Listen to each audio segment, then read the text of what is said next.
तरफ गुजरात में तापमान में सतत વધારો થઈ રહ્યો છે। ત્રણ એવા શહેરો છે કે જ્યાં 40 કરતા વધારે તાપમાન પહોંચી ગયું છે, 40 ડિગ્રી કરતા। પરંતુ આ બધા વચ્ચે ભર ઉનાળે કમોસમી વરસાદનો માર જોવા મળ્યો છે। મધ્ય ગુજરાતમાં છોટાઉદેપુર હોય, વલસાડ, દક્ષિણ ગુજરાતના વલસાડમાં, આ ઉપરાંત દાહોદ અને તાપીમાં ક્યાંક ઝરમર વરસાદ વરસ્યો તો ક્યાંક વીજળી સાથે અને ઝાપટા પડ્યા હતા। ભારે વરસાદ વરસ્યો હતો। તાપીના આ દ્રશ્યો જે અમે આપને બતાવી રહ્યા છે, જ્યાં સૌથી વધારે વરસાદ નોંધાયો। તો હજુ તો પ્રચંડ ગરમીની શરૂઆત થઈ છે। માર્ચના એન્ડ સાથે ઉનાળાનો આકરો તાપ સહન કરવાનો લોકોએ વારો આવી રહ્યો છે। પરંતુ આ બધા વચ્ચે મધ્ય ગુજરાતમાં ફરી એક વખત માવઠું આવ્યું છે। ગત ઉનાળામાં જેવી શરૂઆત થઈ હતી એવું જ કંઈક આ વખતે પણ જોવા મળ્યું છે। અને છોટાઉદેપુર, વલસાડ, દાહોદ, તાપી, દક્ષિણ ગુજરાતના કેટલાક છૂટાછવાયા પ્રદેશમાં, તો મધ્ય ગુજરાતના છોટાઉદેપુર, દાહોદ, તાપીના વ્યારા અને સોનગઢમાં સારો એવો વરસાદ પણ નોંધાયો હતો। તમામ વિગત આપશે દિવ્યા ચૌહાણ। કૃષ્ણા, રાજ્યભરમાં એક તરફ કાળઝાળ ગરમી પડી રહી છે, બીજી બાજુ કમોસમી વરસાદે મહામુસીબત એટલા માટે સર્જી છે કે કેરીના પાકને હવે વાવેતર અને માર્કેટમાં કેરીનું આગમન થાય તે પહેલાં જ કેરીના પાકને પણ નુકસાન થઈ રહ્યું છે। તો ઉત્તર ગુજરાત, મધ્ય ગુજરાત સહિતના અલગ અલગ જિલ્લાઓમાં વહેલી સવારે વાતાવરણ વાદળછાયું રહ્યું, તો કેટલાક વિસ્તારમાં કમોસમી વરસાદ પણ વરસ્યો હતો। ખેડૂતોની ચિંતામાં વધારો થયો, તો કેટલાક વિસ્તારમાં કાળઝાળ ગરમીથી આંશિક રાહતનો અનુભવ પણ લોકોએ કર્યો છે। 2 દિવસ આ પ્રકારે કમોસમી વરસાદની પણ આગાહી આપવામાં આવી છે। સાથે જ અમદાવાદ, ગાંધીનગર, કચ્છ સહિતના વિસ્તારોમાં કાળઝાળ ગરમીનો પારો 42 ડિગ્રી સુધી પહોંચે તેવી પણ સંભાવનાઓ વ્યક્ત કરવામાં આવી છે। એટલે કે માવઠાની દહેશત વચ્ચે કાળઝાળ ગરમીનો પણ વર્તારો રાજ્યભરમાં જોવા મળી શકે છે। જી બિલકુલ દિવ્યા, આભાર આપનો। અને આ વખતનો ઉનાળો આકરો રહેશે તેવું અનુમાન અત્યારથી જ લગાવવામાં આવ્યું છે। અને 4 એવા શહેરો છે કે જ્યાં યલો એલર્ટ આપવામાં આવ્યું છે। અમદાવાદમાં સરેરાશ રાત્રિનું તાપમાન હોય 4.5 ડિગ્રી વધ્યું છે અને હજુ પણ રાજ્યમાં ગરમીનો પ્રકોપ યથાવત રહેવાનો છે। આગામી 24 કલાકમાં રાજ્યના અમુક ભાગોમાં યલો એલર્ટ જાહેર કરવામાં આવ્યું છે। અમરેલી, જ્યાં સૌથી વધારે તાપમાન નોંધાયું 41.6 ડિગ્રી તાપમાન, તો અત્યારથી જ હજુ તો ઉનાળાની માંડ શરૂઆત થઈ છે, ત્યાં જ કેટલાક શહેરોમાં 40 ડિગ્રીને પાર તાપમાનનો પારો પહોંચી ગયો છે। अगले आने वाले 5 दिनों में गुजरात में मौसम मुख्य तौर पर ड्राई बना रहेगा। साथ ही अगर हम बात करें अधिकतम तापमान की, तो अधिकतम तापमान भी अपने नो लार्ज चेंज में अगले 5 दिनों तक बना रहेगा, जिसमें कुछ जगहों पे 1 से 2 डिग्री की जो है अगले 3 दिन जो है गिरावट देखने को मिल सकती है। उसके बाद वो फिर से अपना नो लार्ज चेंज में अब बना रहेगा। 24 घंटों के लिए जो है वार्म नाइट अलर्ट जारी किया गया है गुजरात रीजन में कंप्लीट, जिसमें से मुख्य तौर पे जो हिस्से प्रभावित होंगे उसमें बनासकांठा, अहमदाबाद, आणंद और बड़ोदरा हैं, जहाँ पे वार्म नाइट्स की फुलफिल कंडीशन होगी। पॉसिबिलिटीज सबसे ज़्यादा है, बाकी हिस्सों में भी हो सकता है। અને એક સમાજને ખુશ કરવા માટે બીજા સમાજ માટે કરવામાં આવેલા શબ્દો રૂપાલાને અત્યારે ભારે પડી રહ્યા છે। લોકસભાની ચૂંટણી છે અને તે આડે જ અત્યારે જ્યારે હવે ગણતરીના દિવસો બાકી રહ્યા છે, પરંતુ પુરુષોત્તમ રૂપાલાએ રાજા રજવાડાઓને લઈને જે નિવેદન આપ્યું હતું તેને લઈને ઉઠેલો વિરોધ અત્યારે શમવાનું નામ નથી લઈ રહ્યો। અલગ અલગ દ્રશ્યો અમે આપને બતાવી રહ્યા છીએ। હવે માત્ર સૌરાષ્ટ્ર પૂરતો આ વિરોધ નથી બાકી રહ્યો, પરંતુ અરવલ્લી, અમદાવાદ જેવા શહેરોમાં પણ આ વિરોધ થઈ રહ્યો છે। અને પુતળા દહન પણ ક્યાંક કરવામાં આવ્યું। જૂનાગઢમાં પુતળા દહન કરવામાં આવ્યું, તો ગોંડલમાં એક ક્ષત્રિય આગેવાને ભારતીય જનતા પાર્ટી જયરાજસિંહ જાડેજાએ ઉતાર્યા છે કે જેના કારણે ક્ષત્રિય સમાજને મનાવી શકાય। રૂપાલા સામે ફરિયાદ પણ નોંધાવવામાં આવી છે। ગઈકાલે અલગ અલગ 90 સંગઠનોની બેઠક પણ થઈ હતી।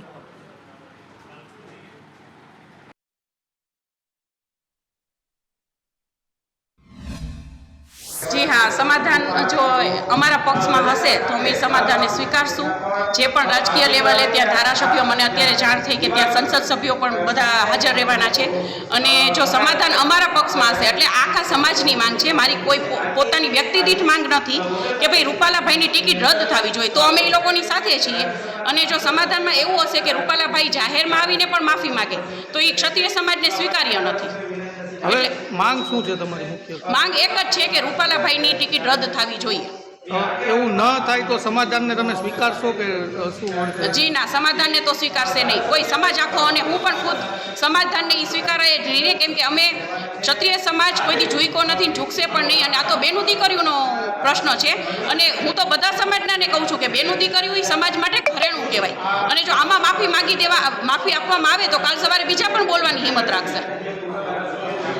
એટલે માફી તો કોઈ કાળે સ્વીકારવામાં નહીં આવે. ક્ષત્રિય સમાજ ક્યારેય ઝૂક્યો નથી, ઝૂકવાનો પણ નથી, આવું કહેવામાં આવી રહ્યું છે. પુરુષોત્તમ રૂપાલાએ માફી માંગી લીધી, પરંતુ ક્ષત્રિય સમાજ પોતાની માંગ પર અડગ છે કે પુરુષોત્તમ રૂપાલાની ઉમેદવારી રદ કરવામાં આવે તો જ એ સમાધાન અમારી તરફેણમાં આવે. એ જ સમાધાન અમને સ્વીકાર્ય છે. અને હજુ આગળ જે રીતે ડેમેજ કંટ્રોલ ભાજપે શરૂ કર્યું છે, પરંતુ આ વિવાદ કેટલો ચાલશે તે જોવાનું રહેશે. તમામ વિગત સાથે મયુર સોની આપણી સાથે જોડાઈ ગયા છે. જી મયુર.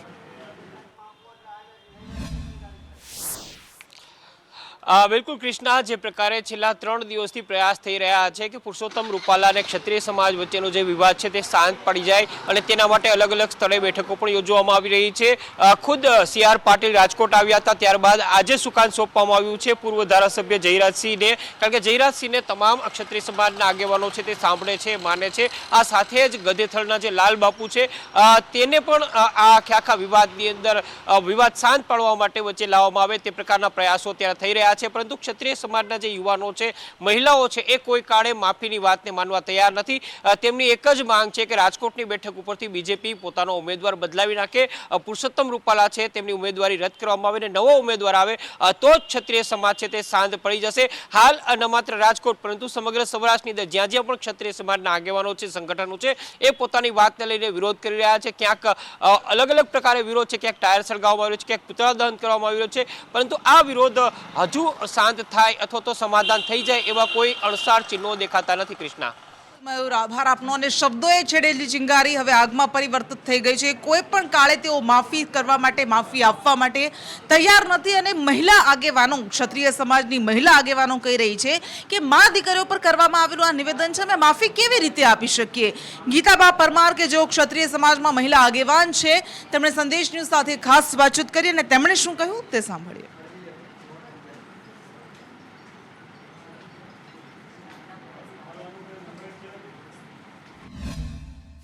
ક્ષત્રિય કરણી સેનાના મહિલા અધ્યક્ષ આપણી સાથે છે, ગીતાબા, એમની સાથે જ વાત કરીએ. લડી લેવાના મૂડમાં છો, ગોંડલમાં પણ મીટિંગ થઈ રહી છે, કેવા પ્રકારનો નિર્ણય લેવામાં આવશે? જો સમાધાનની વાત આવશે ત્યારે કેવી રીતે આગેવાની હેઠળ પોતાની રજૂઆત કરશો? સમાધાનનો તો કોઈ પ્રશ્ન આવતો જ નથી ને આમાં. એટલે જો સમાધાન થશે તો અમે લોકો જે સમાધાન કરાવવાવાળા છે એનો પણ વિરોધ કરશું. સમાધાન તો કોઈ કાળે નહીં, અસ્વીકાર્ય છે અમને સમાધાન. જો સમાધાન થવા જશે તો અમારો પૂરજોશમાં વિરોધ હશે. બાકી જો જે સમાધાન કરાવવાવાળા છે, મધ્યસ્થી જે છે, એ રૂપાલાની ટિકિટ કેન્સલ કરાવશે તો એ અમારા સર આંખો ઉપર, બરાબર છે. બાકી કોઈ કાળે સમાધાન નામનો શબ્દ આવતો જ નથી. ટિકિટ કેન્સલ એ જ સમાધાન. મહત્વનો તો હવે એ લોકોએ વિચારવું જોઈએ, કારણ કે સમજો કે આટલું ભાજપનું એ થઈ રહ્યું છે તો હવે હું તો એમ કહું છું કે મોદીજીએ વિચારવું જોઈએ કે ક્ષત્રિયોને, એમાં તે ખાસ કરીને મહિલાના મત જોઈએ છે કે નથી જોતા.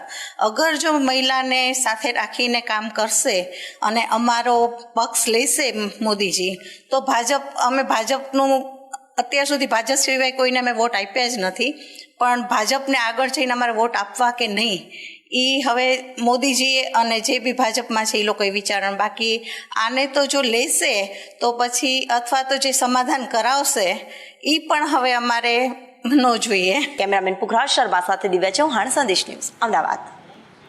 એટલે મહિલા આગેવાનો કહી રહી છે કે સમાધાન તો કોઈ કાળે શક્ય નથી. ટિકિટ કેન્સલ કરવામાં આવે એ જ અમારું સમાધાન રહેશે. એક તરફ રસ્તા પર વિરોધ કરવામાં આવી રહ્યો છે, બેઠકો બોલાવવામાં આવી રહી છે અને ક્ષત્રિય આગેવાનો આ મુદ્દાને અદાલત સુધી પણ લઈ ગયા છે. એક આગેવાન, ક્ષત્રિય સમાજમાંથી આગેવાન આદિત્ય ગોહિલ જે આ મુદ્દાને કોર્ટ સુધી લઈ ગયા છે અને તેઓ કહી રહ્યા છે કે જ્યાં સુધી પુરુષોત્તમ રૂપાલાની ટિકિટ રદ કરવામાં નથી આવતી ત્યાં સુધી અમે લડી લઈશું. અને બદનક્ષીની ફરિયાદ દાખલ કરવામાં આવી છે રૂપાલા સામે.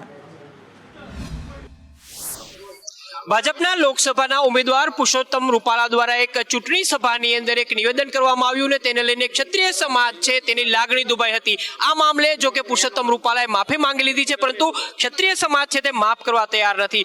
આદિત્યભાઈ, જે પ્રકારે આખું પ્રકરણ સામે આવ્યું, માફી પણ માંગી લીધી છે, પરંતુ હજુ યુવાનોમાં રોષ છે, સમાજમાં રોષ છે. શું કારણ છે અને હવે શું કરવા માંગો છો? ખાસ કરીને મેં પણ આની અંદર કોર્ટમાં પિટિશન દાખલ કરેલી છે. માનનીય ન્યાયાધીશે મારું જુબાની પણ લીધેલી છે. આવનારી 15 તારીખે મને સાક્ષીઓ સાથે ઉપસ્થિત રહેવાનું પણ કીધેલ છે. સમગ્ર સૌરાષ્ટ્રમાં અને સમગ્ર ગુજરાતની ક્ષત્રિય સમાજની 70 જેટલી સંસ્થાઓએ આની આગેવાની લીધી છે. ક્ષત્રિય સમાજના જે પરિપક્વ યુવાનો રહ્યા એને આ મુદ્દાની આગેવાની લીધી છે અને આ વિરોધની અંદર, આ આક્રમકતાની અંદર હું સંપૂર્ણ આ લડતમાં સાથે રહીશ. આદિત્યભાઈ, ક્ષત્રિય સમાજ હંમેશા આપતો રહ્યો છે. આ શબ્દો ખૂબ દુર્ભાગ્યપૂર્ણ છે પુરુષોત્તમ રૂપાલાના, તેને ખ્યાલ પણ આવ્યો અને માફી પણ માંગી લીધી છે. તો શું આ માફ કરવા તૈયાર નથી મોટું મન રાખીને? ખાસ કરીને સમાજના યુવાનોની જે રણનીતિ છે કે સમાજના આગેવાનોની જે રીતિ છે કે રાજકીય અને સામાજિક આગેવાનો છેલ્લા 5-10 વર્ષથી એક ટ્રેન્ડ જોવા મળ્યો છે. એક તરફ રૂપાલાના નિવેદન પર ડેમેજ કંટ્રોલની શરૂઆત ભાજપે કરી દીધી છે, બીજી બાજુ અંદર જ જે ભડકો થયો છે સાબરકાંઠા બેઠક કે જ્યાં પણ ડેમેજ કંટ્રોલની શરૂઆત કરવામાં આવી છે, અત્યારે એને થાળે પાડવાની કોશિશ ઘણી બધી કરવામાં આવી, પરંતુ હવે ફરી એક વખત આ બેઠક પર કંઈક નવા જૂની થાય એવા સંકેત દેખાઈ રહ્યા છે. શા માટે કહેવામાં આવી રહ્યું છે એની પાછળના કારણ સમજાવશે કશ્યપ જોશી. સાબરકાંઠામાં ઉમેદવાર બદલવામાં આવ્યા અને શોભનાબેન બારૈયાને ટિકિટ જાહેર કરવામાં આવી ત્યારથી વિરોધ છે તે યથાવત છે. ઠાકોર સમાજના લોકો મોટા પ્રમાણમાં રસ્તા ઉપર ઉતરે છે, વિરોધ કરે છે. હાઈવે જામ કર્યો હતો અને કમલમ અને પણ ઘેરાવ કર્યો હતો. ત્યારે ગૃહ રાજ્યમંત્રી હર્ષ સંઘવી છે તેને ચૂંટણી મેદાન તેને હવે મેદાનમાં ઉતારવામાં આવ્યા છે અને તેમના દ્વારા ડેમેજ કંટ્રોલની પ્રક્રિયા છે તે હાથ ધરવામાં આવી છે. અને આજે હિંમતનગર ખાતે તેઓ પહોંચ્યા હતા અને જિલ્લા પંચાયત પ્રમુખના નિવાસસ્થાન ખાતે એક બેઠક છે તેનું આયોજન કરવામાં આવ્યું હતું, જેમાં સંગઠનના હોદ્દેદારોને હાજર રાખવામાં આવ્યા હતા. સાથે જ જે પૂર્વ ધારાસભ્યો છે, પ્રદેશ ઉપાધ્યક્ષ છે તેને હાજર રાખવામાં આવ્યા હતા. જે તે સમયે ભીખાજી હાજર નહોતા અને ભીખાજીને ફોન કરીને તત્કાલ બોલાવવામાં આવ્યા અને તમામને સમજાવવાનો પ્રયત્ન જે છે તે કરવામાં આવ્યો હતો. મહત્ત્વની બાબત છે કે જ્યારથી શોભનાબેનની ઉમેદવારી જાહેર કરવામાં આવી છે ત્યારથી અન્ય પક્ષના નેતાને ટિકિટ આપવામાં આવ્યો અને વાત છે તે સતત કહેવામાં આવી છે અને તેને લઈને જ વિરોધ કરવામાં આવ્યો છે. સાથે જ ભીખાજીની ટિકિટ કપાણી અને તેનો પણ વિરોધ છે તે ચાલી રહ્યો છે. જી બિલકુલ, આભાર આપનો. અને આ બધા વચ્ચે જિલ્લા પંચાયતના સભ્ય છે નીરુ બાજાર, તેમણે પણ કહ્યું છે કે જો મને ટિકિટ આપવામાં આવશે તો હું લડીશ. તેમણે શું કહ્યું તે સાંભળી લઈએ. તે ઉમેદવાર બદલવાના છે, એમાં સેન્સ પ્રક્રિયા ચાલે છે. એમાં જો આપણો ચાન્સ લાગે એ બદલની માંગણી કરી છે. કેટલા લોકો અંદર હતા અને શું હતું, કોની સાથે વાત કરી? હંસ સંઘવી સાથે. શું ચર્ચાઓ થઈ? આ ચૂંટણી વિશે. બીજા અન્ય કેટલા લોકો હતા? કનુતા, વિજય પંડ્યા, સંગઠનના બધા હોદ્દેદારો હતા, પ્રમુખ હતા, મોડાસાના પ્રમુખ હતા. અને બનાસકાંઠા બેઠક જ્યાં દરરોજ જ્ઞાનીબેન ઠાકોર અને રેખાબેન ચૌધરીના સામસામા વાર પલટવાર સામે આવતા રહે છે. કોઈક એક શબ્દ કહે અને સામે પાછા પલટવાર કરવામાં આવે છે. બંને પક્ષે આ ચાલી રહ્યું છે. ત્યારે જ્ઞાનીબેને આ વખતે અમીરગઢમાં પોતાને વોટ આપવાની અપીલ કરતા શું કહ્યું હતું એ જાણીશું પ્રતિક જાદવ પાસેથી. જી પ્રતિક.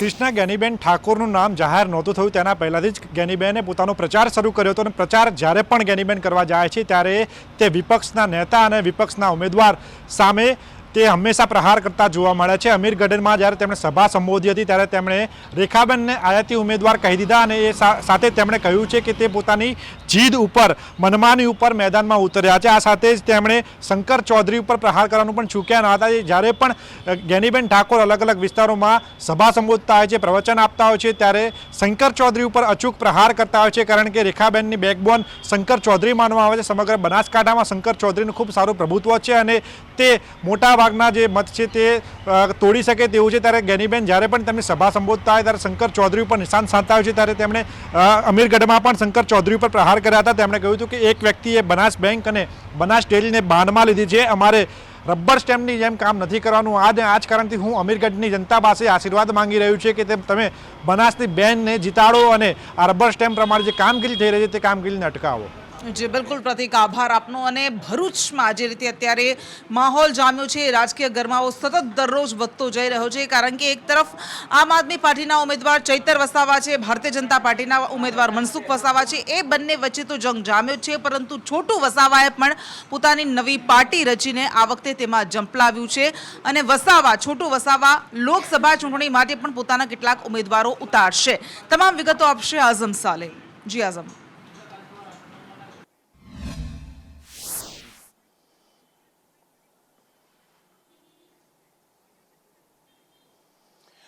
કૃષ્ણ, જ્યારથી આપણે ઇલેક્શનની વાત કરી રહ્યા છે ત્યારે અચાનક જ ભરૂચ જે છે તે દેશના અંદર પ્રખ્યાત થઈ ગયું છે. ભરૂચ લોકસભાની સીટને લઈને કેટલાક વિવાદ સામે આવ્યા હતા, કેટલાક નામ સામે આવ્યા હતા. અગાઉ કોંગ્રેસમાંથી મુમતાઝ જે છે અહમદ પટેલની પુત્રીએ ટિકિટ માંગણીની વાત કરી હતી. ત્યારબાદ આમ આદમી પાર્ટી કોંગ્રેસ વચ્ચે ગઠબંધન થતાં ચેતર વસાવાને ટિકિટ આપવામાં આવી હતી. ત્યારબાદ ભારતીય જનતા પાર્ટી સાથે છોટુ વસાવાની વાત ચાલી હતી. હવે આજે એક પ્રેસ કોન્ફરન્સનું આયોજન કરવામાં આવ્યું હતું, જે ભરૂચ ઝઘડિયાના વાસણા ગામ ખાતે આ પ્રેસ કોન્ફરન્સ છોટુભાઈ વસાવા દ્વારા કરવામાં આવી. તેમાં એમણે સ્પષ્ટ એવું જણાવ્યું છે કે ભારત આદિવાસી પાર્ટીના તમામ નેતાઓ આ પ્રેસ કોન્ફરન્સમાં હાજર રહ્યા છે અને અમારી સાથે ચાલી રહ્યા છે. સાથે એમણે વધુમાં એવું જણાવ્યું હતું કે રાજસ્થાનના 3 ધારાસભ્યો, મધ્યપ્રદેશના 1 ધારાસભ્યોએ પણ આ બેઠક મળી હતી, તેના એક હાજરી આપી હતી. અને સાથે એવું સ્પષ્ટતા કરવામાં આવી છે કે ગુજરાત લોકસભાની સીટ પર ચૂંટણી લડવાનું જે એલાન કરવામાં આવ્યું છે તે 2 થી 3 દિવસની અંદર ભરૂચ લોકસભા સીટના ઉમેદવારનું નામ પણ જાહેર કરવામાં આવશે.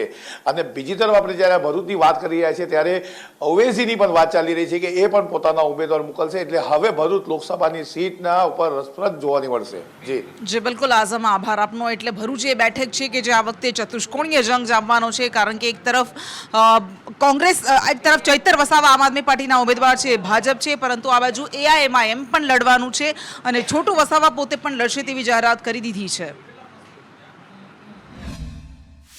છોટુભાઈ, સૌથી પહેલો સવાલ, આવનારી લોકસભાની અંદર જેવી રીતે કે મેં તમને જોયું, અગર આપ હે તો અબ બાપ હે, તો શું ચાલશે?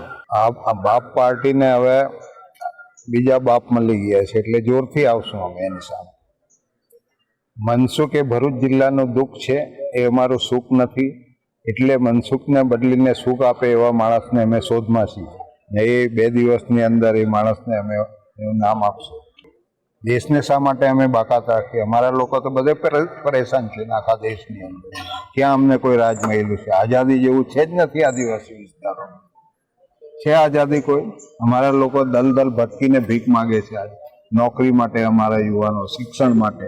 અમારી જમીનો હોતે હોય અમારે સિંચાઈ નહીં મળે, અમારી જમીનો હડપ કરી લેવાની વાત છે. એટલે તો લડવું પડે ને. નક્કી કરશું. અમારી ઈચ્છા છે કે જ્યાં જ્યાં અમારા લોકો અને બીજા જે પરિસ્થિતિ એમની ખરાબ છે, SC ST OBC માઇનોરિટી, એ બધાને પણ અમે મદદ કરવા માંગીએ છીએ. કેમેરા પર્સન વસંત ગોયલ સાથે વસીમ મલિક, સંદેશ ન્યૂઝ. અને પાટણથી કોંગ્રેસે ચંદનજી ઠાકોરને આ વખતે લોકસભાના ચૂંટણી મેદાનમાં ઉતાર્યા છે. ત્યારે અનામત આંદોલનનો મુદ્દો આ વખતે ફરી એક વખત ગુંજ્યો. બેઠક બોલાવવામાં આવી હતી અને તેમાં અનામત આંદોલનનો મુદ્દો ગુંજ્યો હતો અને ચંદનજી ઠાકોરે કહ્યું કે પાટીદાર સાથે અન્યાય થતો રહ્યો છે. કોંગ્રેસની પાટીદારો સાથેની બેઠકનો આ વિડીયો વાયરલ થઈ રહ્યો છે અને આ બેઠકમાં કોંગ્રેસ લોકસભા ઉમેદવારે ભાજપ પર આકરા પ્રહાર કર્યા છે. જો પાટીદારો આપણે જો એક થઈ અને અમને જીતાડીએ, અને કેમ જીતાડવા જો પેલી બાજુ જે ઉમેદવાર છે એમને ભાઈ આપણે ઓળખીએ બરાબર. એ 5 વાર તમે એમને જીતાડ્યા કે ના જીતાડ્યા, પણ તમારા એકે ગોમમાં 5 વાર જીત્યા પછી આયા હોય તો હું અહીંથી ઘેર જતો. આયા ભાઈ, તમે ગમે તે પૂછ્યો, આયા નહીં હોય. પણ ચંદનસિંહ ઠાકોર ગમે તે સામાજિક પ્રસંગ હોય, કોઈને દુઃખ પડ્યું હોય, કોઈનું કોઈ પણ કામ હોય તો ખભે ખભો મિલાઈને આપણે વચ્ચે ઉભા રહ્યા હોય તો આવા ઉમેદવારને આપણે જીતાડવા જોવું. સ્વાભાવિક છે કે ચૂંટણી આવી એટલે બધા સમાજો હવે યાદ આવવાના છે. 2017ની વાત હવે ફરી પાછી 2024માં યાદ આવી રહી છે. ધવલ વધુ વિગત આપશે. જી કૃષ્ણા, કે જે પાટીદાર આંદોલનની 2017માં ભારતીય જનતા પાર્ટીને અસર થઈ હતી, વિધાનસભાની ચૂંટણીઓ વખતે જે માહોલ બન્યો હતો એ માહોલ ફરી ઊભો કરવા માટે પાટણમાં કોંગ્રેસ મથી રહી છે. કોંગ્રેસે ગઈકાલે એક બેઠક કરી હતી અને પાટીદાર અનામત આંદોલનના જે જૂના કાર્યકર્તાઓ અને નેતાઓ સાથે બેઠક કરી હતી. એક પાર્ટી પ્લોટમાં કાર્યક્રમ રાખવામાં આવ્યો હતો જેમાં ચંદનજી ઠાકોર અને પાટીદાર આંદોલન સાથે જોડાયેલા પૂર્વ નેતાઓ અને એક ધારાસભ્ય જે કોંગ્રેસના છે કિરીટભાઈ પણ હાજર રહ્યા હતા. ચંદનજી ઠાકોરે ભાજપ પર પ્રહાર કર્યા હતા અને એમણે કહ્યું છે કે ભાઈ ભાજપે પાટીદારોને સૌથી મોટો અત્યાચાર કર્યો છે પાટીદારો પર. અને ચંદનજી ઠાકોરે એવું પણ કહ્યું કે ભાજપના ઉમેદવારને આપણે ઓળખતા પણ નથી અને ચૂંટણી લડવા માટે પહોંચી ગયા છે. જી બિલકુલ ધવલ, આભાર આપનો તમામ વિગત માટે. અને કોંગ્રેસના ઘણા બધા નેતાઓ લીધા, પણ સાથે સાથે કોંગ્રેસમાં જે કામ માટે કકળાટ ચાલતો હતો તે હવે ભાજપમાં પણ પેસી ગયો છે. ભાજપમાં પણ એક કકળાટ શરૂ થઈ ગયો છે અને સાબરકાંઠા તેનું સૌથી મોટું ઉદાહરણ છે. સાબરકાંઠામાં ટિકિટને લઈને ભાજપમાં જે કકળાટ શરૂ થયો છે તેને ડામવા માટેની જવાબદારી ગૃહ રાજ્યમંત્રી હર્ષ સંઘવીને આપવામાં આવી છે અને છેલ્લા 5 કલાકથી ચાલતી બેઠક આખરે પૂર્ણ થઈ છે.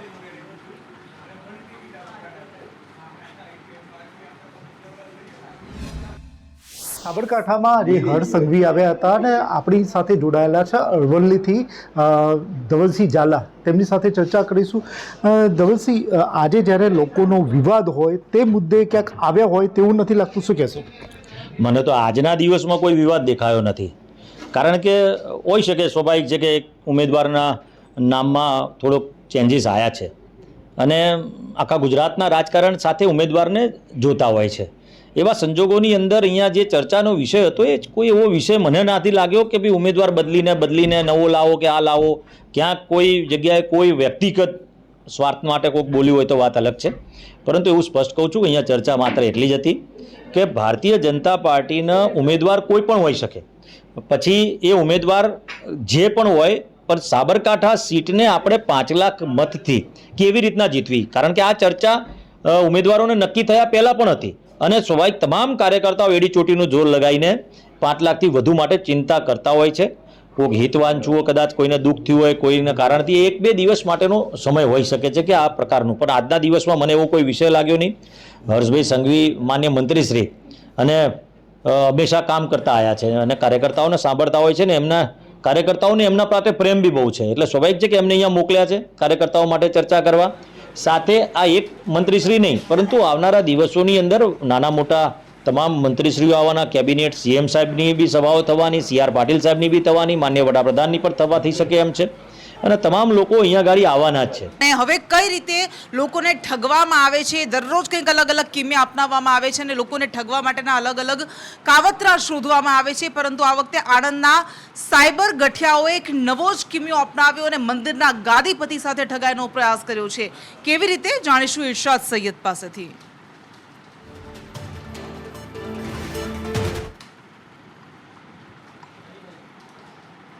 જી ઇરશાદ.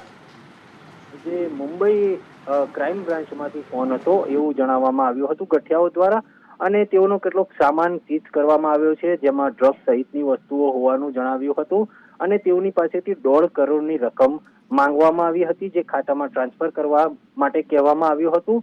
પરંતુ જે ખાતું છે જે ખાનગી હતો, જેને લઈને તેઓને શંકા જતા તેઓએ ખાતામાં ટ્રાન્સફર પૈસા કર્યા ન હતા અને ત્યારબાદ જે ઠગાઈ કરનાર લોકો છે તેઓએ ગાલી ગલોચ ઉપર ઉતરી આવ્યા હતા. આ રીતે સમગ્ર જે ઠગાઈનો પર્દાફાશ થયો હતો. આ અંગે તેઓએ DGPને પણ જાણ કરી છે. જી. અને ઊંઝા નગરપાલિકામાં સફાઈ કૌભાંડનો જે મામલો સામે આવ્યો હતો અને હવે એ જ સફાઈ કૌભાંડમાં સામેલ કર્મી ફરજ પર હાજર છે, ફરજ પર કામ કરી રહ્યો છે. ઊંઝા નગરપાલિકામાં સફાઈ કૌભાંડનો આરોપી ચૂંટણીમાં ફરજ પર હોવાનો આક્ષેપ કરવામાં આવ્યો છે. ચીફ ઓફિસર અલ્પેશ પટેલ પર કૌભાંડના કોંગ્રેસે આરોપ લગાવ્યા હતા. તમામ વિગત આપશે હિરેન રાવલ.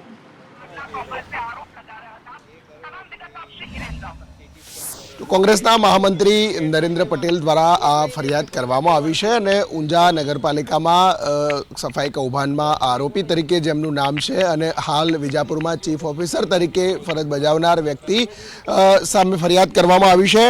ચીફ ઓફિસર રવિકાંત પટેલ સામે ફરિયાદ કરવામાં આવી છે કે અગાઉ આ પ્રકારે ભ્રષ્ટાચારના આરોપમાં એનું નામ છે અને એ વ્યક્તિ ચૂંટણીની કામગીરી સાથે સંકળાયેલા છે, એમને ત્યાંથી દૂર કરવા જોઈએ એ પ્રકારની માંગણી કરતી ફરિયાદ કોંગ્રેસના મહામંત્રી દ્વારા કરવામાં આવી છે.